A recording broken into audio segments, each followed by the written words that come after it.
టాలీవుడ్ తో పాటు దేశమంతా ప్రస్తుతం కల్కి ఫీవర్ నడుస్తున్న విషయం తెలిసిందే. మొత్తానికి ప్రపంచవ్యాప్తంగా ప్రేక్షకులు ఎంతో ఆతృతగా ఎదురు చూస్తున్న కల్కి సినిమా ప్రేక్షకుల ముందుకు వచ్చింది. పురాణాలకు లింకు పెడుతూ యుగాంతాన్ని చూపిస్తూ దర్శకుడు నాగ్ అశ్విన్ తెరకెక్కించిన విజువల్ వండర్ కల్కి 2898 AD. సుమారు 600 కోట్ల రూపాయల భారీ బడ్జెట్ తో తెరకెక్కిన ఈ చిత్రం థియేటర్లో ప్రభంజనం సృష్టిస్తోంది.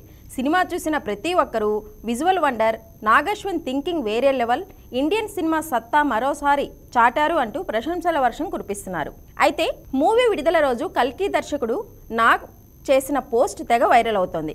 పూర్తిగా అరిగిపోయి అక్కడక్కడ ఊడిపోయి ఉన్న తన పాత చెప్పుల ఫోటోను పోస్ట్ చేశాడు నాగ్ అశ్విన్. దీంతో పాటు ఇక్కడి దాకా రావడానికి చాలా దూరం నడిచా అనే క్యాప్షన్ ఇచ్చాడు. ఈ ఫోటో కల్కితో నాగ్ అశ్విన్ 4 ఏళ్ల ప్రయాణాన్ని గుర్తు చేయగా, మరోవైపు 4,000 రూపాయల జీతం నుంచి 600 కోట్ల రూపాయల భారీ బడ్జెట్ సినిమా తెరకెక్కించే స్థాయికి చేరుకున్నాడని నెటిజన్స్ కామెంట్స్ చేస్తున్నారు. నాగ్ తన కెరియర్లో తీసింది 3 సినిమాలు మాత్రమే.